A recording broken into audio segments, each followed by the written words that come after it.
वीरांना सलामी या पाठामध्ये अनुराधा प्रभू देसाई या लेखिकेने काय केलेलं आहे की वीर सैनिक जे आहे कारगिल युद्धामध्ये किंवा इतरही युद्धामध्ये वीरगतीला प्राप्त झालेले आहेत आणि जे देश संरक्षणासाठी सीमेवरती आपल्या कुटुंबापासून कोसो दूर आहे अशा सैनिकाबद्दल आपल्या मनामध्ये सुद्धा एक आदरचा प्रेमाची सहानुभूतीची भावना बाळगलेली आहे आणि कारगिल युद्धाचं जेव्हा त्या शहीद झालेल्या वीराच्या आईने जेव्हा म्हटलेलं आहे की माझा जिस देश पे पर मैंने अपना बच्चा कुर्बान किया है उस देश पे थोड़ा सा प्यार तो करो असं म्हटल्यावर लेखिका आणि पर्यटकांना त्यांच्या सगळ्या मित्रांना मैत्रिणीला चपरात बसल्यासारखे झालेले आहे आणि त्याच क्षणाला लेखिकेने मनामध्ये काय केले आहे एक शपथ घेतलेली आहे की इथून पुढं किमान 5 वर्ष तरी मी काय करेन की ह्या सैनिकांकडे जिथे जिथे युद्ध झालेलं आहे त्या वीर सैनिक आहेत त्या ठिकाणी जाऊन मी काय करेन की सैनिकांमध्ये जाईल त्यांना भेट दिली त्यांच्याबरोबर काय करेन की त्यांच्यामध्ये वेळ घालेल आणि त्यांच्याबद्दल एक देश सेवा करा देशप्रेम म्हणून त्यांच्यामध्ये जाऊन भेटी देईन अशी शपथ घातलेली आहे आणि सुरुवातच केलेली आहे त्यांनी शपथ तर घेतली पण आपल्याला हे निभावणं होतं की नाही म्हणून तिनं काय केलं त्या लेखिकेने काय केलेलं आहे की आता श्रावण महिना आलेला आहे आणि श्रावण महिन्याचा काय केलेला आहे की श्रावण महिना हा हिंदू धर्मामधला पवित्र सण पवित्र महिना मानला जातो कारण काय खूप सण आहेत मोठे मोठे सण सगळे धार्मिक सण ह्या महिन्यामध्ये जास्त येतात आणि पहिला सण त्यांनी राखी पौर्णिमेचा निवडलेला आहे आणि राखी पौर्णिमेलाच काय केलेलं आहे की त्यांनी आपल्या काय केलेलं आहे एकंदर 24 सहकार्याबरोबर काय केलेलं आहे हे या ठिकाणी काय केलेलं आहे भेटी दिलेली आहे आणि राखी पौर्णिमेचा सण काय निवडलेला आहे कारण की राखी पौर्णिमेच्या दिवशी बहीण भावाला राखी म्हणते आणि भाऊ तिचं रक्षण काय करत असतो की त्या राखी बांधलेल्या रेशीम बंधनातून तिला संरक्षणाची काय केलेलं असतो हमी देत असतो किंवा तिची जबाबदारी घेत असतो म्हणून हा भावबंध कार्यक्रम आपल्या कुटुंबापुरताच न सीमित न ठेवता त्यांनी काय केलेलं आहे सीमेपार नेलेले आहे आणि त्या ठिकाणी त्यांनी गेल्यानंतर मग तिथं गेल्यानंतर आता सैनिकांच्या ठिकाणी जायचं म्हणजे तिथं काय सहजासाठी कोणाला परमिशन मिळत नाही खूप अगदी आटापिटा करून खूप टिप्पणी करून कसं तरी काय केलेलं आहे की तिथं लेहला जाण्यासाठी काय केलेलं आहे परमिशन घेतलेली आहे आणि तिथं परमिशन घेऊन लेखिकांनी त्यांचे 24 सहकार्य पोहोचलेले बघूयात आता आज ते काय ठिकाणी करतात पाहूयात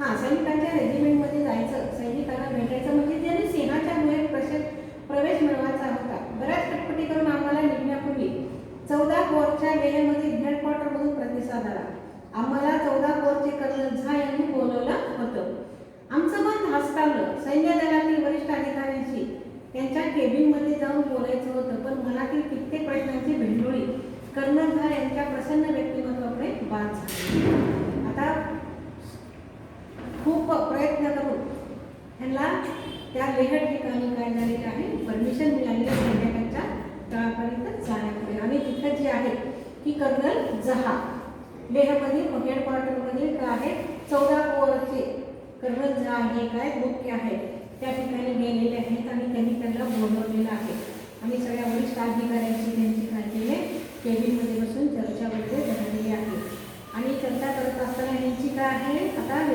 त्यांची प्रश्नांची भेंडावळी म्हटलेली भेंडावळी म्हणजे काय की कागदाचा असा लांब काय की कागदाचा लांब तुकडा जिथे काय आपले प्रश्न काय आहेत समस्या काय ते कागदात त्यांनी लिहिलेले आहे त्याची गोल गोल गोल काय सुरळी केलेली आहे त्याला काय म्हणायचं भेंडावळी आणि अशी भेंडावळी करून त्यांनी काय केलेलं आहे की त्या आपण एकदाची इथं पोहोचलेले आहेत अशा आणि त्या कर्नलला त्यांच्या अधिकाऱ्यांशी प्रत्यक्ष तिथं काय केलेलं आहे चर्चा करायला बसल्यानंतर त्यांना एक प्रकारचा मनामध्ये खूप आनंद झालेला आहे आणि अतिशय हर्षोल्लासामध्ये आनंदामध्ये त्यांनी काय केले त्या चर्चेच्या बैठकीला बसलेले आहे तुम्ही लष्कराचं मनोबळ खूप वाढवत आहात अशी पाठीवर थाप मिळाली आणि निघताना दारापर्यंत सोडायला आल्यावर कर्नल झा हात हातात घेऊन म्हणाले विसरू नका वन्स कनेक्टेड ऑलवेज कनेक्टेड त्यांचा शब्द त्यांनी पुढील वर्षी आणि थेट 10 वर्षांनी पाळला अरुणाचलमध्ये भारत चीन सीमेवरती भेटू. आता ह्या लेखिकाने त्यांचे 24 सहकारी ते लेहला आधी गेलेले आहेत. सगळ्या सैनिकांशी त्यांनी भेटलेले आहेत. कर्नल झा, त्यांचे अधिकारी, वरिष्ठ अधिकारी सगळ्यांचे गप्पा मारले. आपल्या ज्या काही प्रश्नारूपाने त्यांनी समस्या घेतल्या होत्या त्यांच्याशी चर्चा केलेली आहे. आणि तिथं जाऊन त्यांनी काय केलेलं आहे की सैनिकांशी त्यांचं मनोबल वाढवण्यासाठी त्यांना प्रत्यक्ष भेटी दिलेल्या आहेत. प्रत्यक्ष त्यांच्याशी संबंध केल्यामुळं काय आहे की कर्नल झा अतिशय काय प्रभावित झालेले आहे.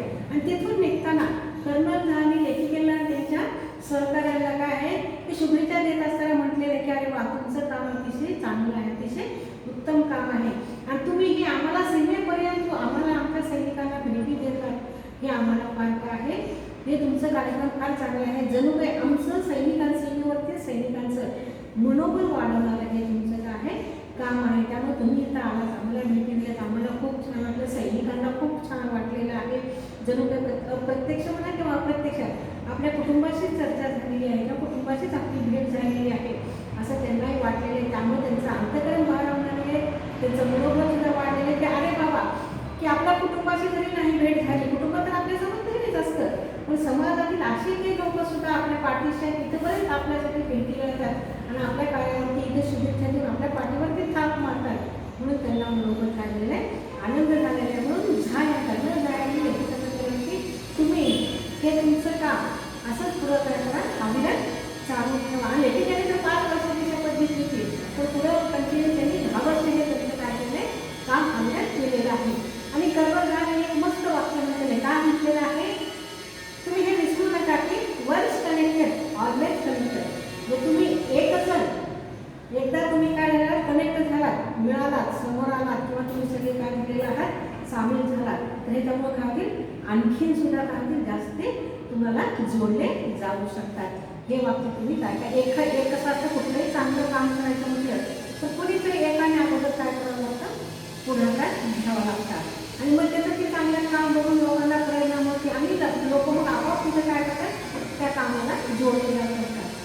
म्हणून कर्नल झाने लेखिकांना म्हटलेलं आहे की वन्स कनेक्टेड ऑलवेज कनेक्टेड. आणि हे तुम्ही काय करता विसरू नका, तुमचं हे काम खूप चांगलं आहे. हे अभिनय असं चालू राहू द्या, म्हणजे काय जेणेकरून सीमेवरच्या लोकांना आपलेपणाची भावना आहे आणि आपलं पण कुणीतरी आहे आणि आपली कुणीतरी दखल घेत आहे हे त्यांना काही जाणून होईल. आणि त्यांच्या ह्या कुटुंबापासून दूर असलेल्या सीमा रक्षणाच्या त्यांच्या कार्यामुळे त्यांना काय होईल की एक प्रकारची प्रेरणा त्यांना मिळेल. पॅनगॉंग लेकच्या अलीकडेच एका रेजिमेंटला आम्ही भेट देणार होतो. मी रेजिमेंट बाहेरच्या आर्मीच्या फोनवरून मला सांगितलेल्या व्यक्तीशी बोलले. आमचा कॅनव्हॉय मोठ्या गेटमधून आत गेला. चकाचक स्वच्छ रस्ते, क्रूबूट केलेले सैनिक, वातावरणात सुद्धा आदत आणि एक मस्त मोकळ्या जागेत ओळीनं मांडलेल्या खुर्च्या, आवर्जून हस्तवंदन करणारी मुलं आणि कमालीचं आतिथ्य सागत कसं होतं स्वप्न. आता सैनिक म्हटलं की सैनिकांची शिस्त काय सगळीकडे जगप्रसिद्ध आहे. म्हणून सगळ्यामध्ये माणसांनी शिस्त जर पाळायचं असेल तर सैनिक लोकांचा आदर्श करून काय केलं पाहिजे, आपल्या पण जीवनामध्ये शिस्त राखण्यामध्ये पाळली पाहिजे. म्हणून सैनिकांचा शिस्त ही कशी असते, अतुलनीय अशी शिस्त आहे की ती शिस्त कुणाला सुद्धा मोडता पण येत नाही. तशी शिस्त आपण पाळली तर आपल्या पण अंगामध्ये तसं शिस्तीचं काम एक प्रकारचं वर्तन सुद्धा केलं जाऊ शकतं. ती शिस्त सुद्धा आपल्याला काय प्रत्येक कामामध्ये लावता येऊ शकतं. तर आता लेखिका आणि त्यांचे जे सहकारी आहेत हे सगळे तिथे गेलेले पॅनगॉंग लेकच्या रेजिमेंटला भेट देण्यासाठी गेलेले आणि त्या तिथं त्यांची काय झालेली आहे की त्या रेजिमेंट बरोबर गेल्यानंतर त्यांची जी गाडी आहे ती गाडी काय केली, गेटमधून आत गेल्यामुळे काय आहे तिथले रस्ते सगळे स्वच्छ चकाचक सुंदर केलेले, सैनिकांचा अगदी त्यांच्या त्या काय म्हणतात सैनिकी वेशमध्ये अगदी अप टू डेट असलेले सैनिक वगैरे बघून रस्ते वगैरे तिथलं वातावरण वगैरे सगळं बघून एक प्रकारचं मनामध्ये आदत निर्माण झालेली आहे. एक प्रकारचं पसंत असं वातावरण काय झालेलं आहे, निर्माण झालेलं आहे. आणि हे बघून लेखिकेला आणि त्यांच्या सहकार्याला मनातून अतिशय असं छान असं वाटलेलं आहे. काय प्रसन्न वाटलं, खरंच इथली शिस्त, इथलं वातावरण, इथले रस्ते हे खरोखरच आपल्याला काय आहे त्या सैनिकांप्रमाणे कसे आहे अप टू डेट असं वाटलेलं आहे. इतक्यात एक मुलगा जवळ आला. अनुराधा प्रभादेशी तुम्हीच का? मी हो म्हटल्यावर तो म्हणाला, मीच तुमचा फोन घेतला होता. मी तुम्हाला एक सांगू का, तुमचा आवाज माझ्या मंगल मावशीसारखा आहे. खरं की काय? बरं, ती मंगल मावशी तर मी अनु मावशी. मी म्हणाले, पापण्या भिजू नये, त्याची दखल घेत, भिजू नये त्याची दखल घेत तो म्हणाला, मासी क्या मैं आपके गले लग सकता हूँ? बहुत अच्छा लगा आपसे मिलकर. मी म्हणाले, अरे विचारतोस काय बच्चा, मीच काय ह्या सगळ्या काका आणि मावशांना पण भेट. हे सैनिक आपल्या फॅमिलीपासून कसे असतात, कोसो दूर असतात आणि असंच कोणी आपुलकीने जवळचीचं भेटलं की त्यांना सुद्धा कसं होत असतात, गहीवरून येत असतं. तसं लेखिका त्या जात असताना एक मुलगा त्यांच्याजवळ आलेला आहे आणि त्या मुलाने काय केले की त्याला माहिती नाही, फोनवरून फक्त बोलल्यामुळे त्या सगळ्या लेखिका त्यांच्या 14-24 माणसाच्या ग्रुपमध्ये त्यांनी काय केले, विचारले की अनुराधा देसाई, प्रभू देसाई तुम्हीच का? म्हणून विचारल्यावर त्यांनी म्हटलं की हो मीच आहे. तो म्हणाला की मी तुम्हाला ओळखत नाही, परंतु मी फोनवर तुम्ही जे बोला तो मीच होतो. असं काम त्यांनी सांगितले. त्याला आपल्या मावशीची आठवण झालेली आहे. तो म्हणतो की मला तुमचा आवाज माझ्या मंगल मावशीसारखा जाणवलेला आहे, तर मी तुम्हाला भेटू का? कारण तो गैरून आलेला आहे. आपल्या कुटुंबाची, आपल्या नातेवाईकांची आठवण आल्यामुळं काय झालेलं आहे की त्यांनी लेखिकेला म्हटलेलं आहे की मी तुम्हाला एकदा भेटू का? लेखिकाने म्हणाले, अरे तू तुझी मंगल मावशीची, माझ्या आवाजावरून तुला तुझ्या मावशीची आठवण झाली, ती तुझी मंगल मावशी, तर मी तुझी काय आहे, अनु मावशी आहे. तू मला अनु मावशी म्हटलं तरी काही हरकत नाही. आणि भेट ना भेटण्यासाठी याची परवानगीची गरज असते का? की फक्त आपल्याच माणसाला भेटलं पाहिजे, शहरातल्या समाजाच्या लोकांना भेटण्यासाठी असतं तर भेटण्यासाठी परवानगी लागते का? नाही. लेखिकाची काय झालेली आहे, त्या सैनिकांच्या सगळ्या कार्यावर भारावून गेलेल्या आहेत. आणि मला सुद्धा भेट, मला नको भेटू, हे जे इथं आलेले जे तुझे काका आणि मावशी आहेत, मला इथे नको, तू ह्या सगळ्यांना काय कर भेट, हे सगळे तुझेच आहेत. असं म्हटल्यावर काय तो सुद्धा गदेवरून आलेला आहे. आणि आपल्या डोळ्यात आलेलं पाणी, लेखिकेच्या सुद्धा डोळ्यात पाणी आहे. सगळेजणच गदेवरून आलेलं प्रसंगावर, आणि कुणी आपलं डोळ्यातलं पाणी कोणालाही दिसू दिलं नाही. सगळ्यांनी त्यांना काय केले, आवर घातले. म्हणजे नातं बघा कसं असतं. ती एक बंधनात अडकलेलं आहे, की जोडले गेलेली आहे, की रक्ताची नाती नसतात, त्याच्या पलीकडे सुद्धा अशी पुष्कळ नाती असतात. आणि अशी नाती आपण काय केली पाहिजे, समाजात राहून जपली पाहिजे. त्या अशी जर जपली तर खरंच आपल्या अंगातील जे माणुसकीचं प्रदर्शन आपण म्हणतो, ते माणुसकीचं प्रदर्शन आपल्या काय करण्यात असते, दाखवता येत असते. म्हणून आपले फक्त रक्ताची आजूबाजूची घरातलीच नाती नका जपू, त्याच्या पलीकडे सुद्धा घराच्या कुटुंबाच्या चौकटीच्या पलीकडे सुद्धा समाजामध्ये फार मोठी नाती आहे. आणि हे नाती जर तुम्ही जपायला शिकला, तुम्हाला जपता आलं, तर तुमच्यासारखं भाग्यवान ह्या जगामध्ये तुम्ही सुद्धा जगणार नाही. म्हणून तुम्ही सुद्धा अशी नाती जपण्याचा काय करा, प्रयत्न करा. एक अशा प्रसंगात तुम्हाला किंवा घराच्या निमित्ताने म्हणा, शिक्षणाच्या निमित्ताने म्हणा, असे काहीतरी चांगल्या गोष्टी आपल्याला सुद्धा अनुभवायला मिळेल. त्यातून काहीतरी आपल्याला शिकायला बोध मिळत असते. माझ्या घरात पडून नंतर तो सर्वांना भेटला, सगळ्यांच्या घरात पडत होता. नंतर कळलं की त्याच्या मावस बहिणीचं लग्न ठरलं होतं आणि ते त्याच दिवशी होतं. पण त्याला मिळालेली रजा काही कारणामुळे रद्द झाली होती. माझ्या आवाजात त्याची मावशी आणि सोबत आलेल्यामध्ये त्याचे नातेवाईक शोधत असतात. त्या मुलाने सांगितले की तुमचा आवाज माझ्या मंगल मावशीसारखा आहे, मी तुम्हाला मावशी म्हणून का? तर लेखिकाने सरळ सांगितलं की तुझी मंगल मावशी तर मी तुझी दुसरी अनु मावशी. म्हणजे इथं काय झालेलं आहे, अप्रत्यक्ष रीतीने काय झालेलं आहे, नातं जोडलं गेलेलं आहे. मामा मावशी काका हे कसे असतात, अतिशय जवळचे आपले नातेवाईक असतात आणि ते आपल्याला कमी अवश्य असतात.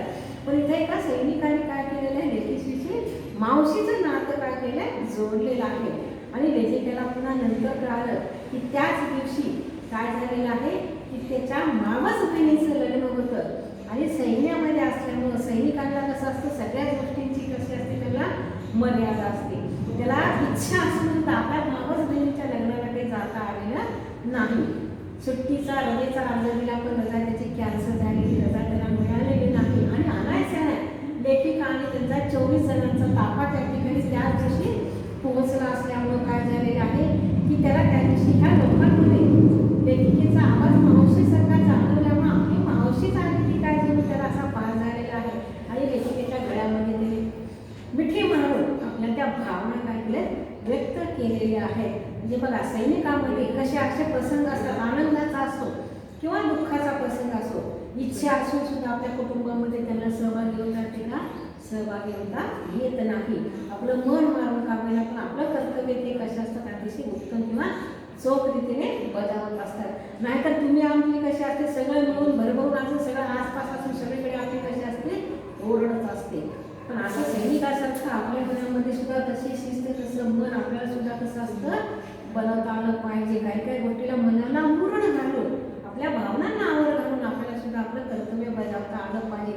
आणि हेच खरं श्रेष्ठ कसं असतं कर्तव्य असतं. आणि अशा ह्या धड्यातून अशा पाठातून म्हणा किंवा अशा ह्या प्रसंगातून अशा छोट्या छोट्या गोष्टी आपल्याला आपल्या जीवनामध्ये काय उतरवता आला पाहिजे. तरच अशा धड्यांचा म्हणा पुस्तकातून म्हणा अभ्यासातून म्हणा किंवा कोणी महान व्यक्तीने जे काही सांगितलं आहे ह्यांच्या विचारातून आपल्याला जर काही बोध घेता आलं तर त्या धड्याचं त्या शिकण्याचं काम असतं सार्थक होत असतं.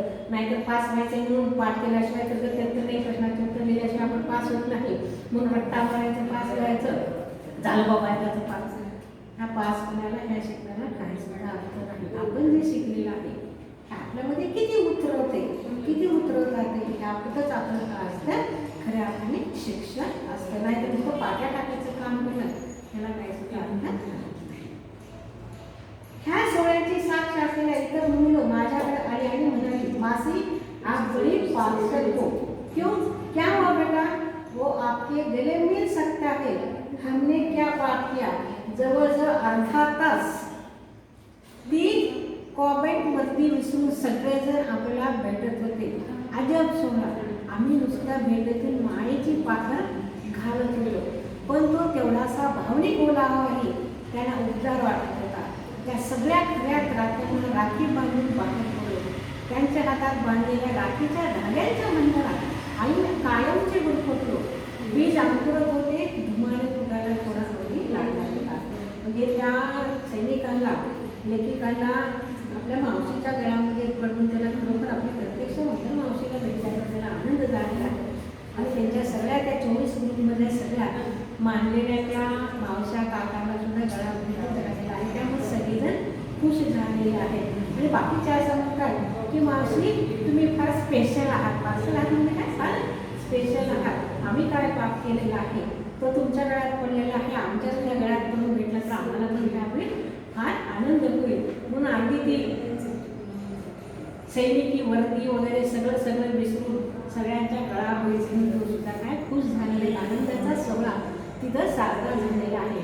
आणि मग लेखिका आणि त्यांच्या सर्व सहकार्याने म्हणून राखी तिथं सैनिकांना काय केलेले राखी बांधून राखी पौर्णिमेचा सण साजरा केलेला आहे. आणि भावनिक ओलावा भावनिक नातं त्या ठिकाणी काय झालेलं आहे निर्माण झालेलं आहे. आणि एक उदार मनाने काय झालेलं आहे लेखिकाचं काय झालेलं पुढं जायला निघाले. आणि राखीच्या बंधनामध्ये सैनिकांनी लेखिका सगळे सहकारी काय बांधले गेले. हा उत्सव म्हणा सैनिकांसाठी अतिशय आहे आनंदाचा उत्सव आहे. त्यांनाही कळालं की अप्रत्यक्ष आपलं कुटुंबच आपल्याला भेटलेलं आहे. मावश्या वगैरे सगळे काका मामा मावशा आपल्याला भेटलेले आहेत. आणि राखी बांध तिथून त्यांनी आपल्याला राखी बांधले. म्हणजे राखीसारखा सण सुद्धा आपल्या इथे काय झालेला साजरा झालेला आहे. म्हणजे आपल्या कुटुंबाची